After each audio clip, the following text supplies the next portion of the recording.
Office থেকে এসে বাবা মেয়ের গল্প আরম্ভ হয়ে গেছে। আজকে আর চা বানালাম না, কেটে নিলাম আমটা কিন্তু খুব মিষ্টি ছিল।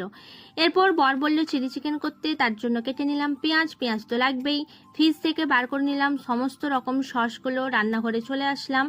চিকেনটা একটু অল্প ছিল, তাই একটু ম্যানেজ দেওয়ার জন্য কেটে নিলাম আলু, হয়ে যাবে চিলি পটেটো চিকেন। ভেজে নিলাম সমস্ত পকোড়াগুলো। আর কিন্তু আজকে ফ্রাইড রাইস না, সিম্পল ভাত, আর এইদিকে হচ্ছে পকোড়া ভাজা। আর এর মধ্যে আমার চোখে ছিটকে আসলো তেল। মেয়েদের কাছে এটা নতুন কোনো ব্যাপার নয়।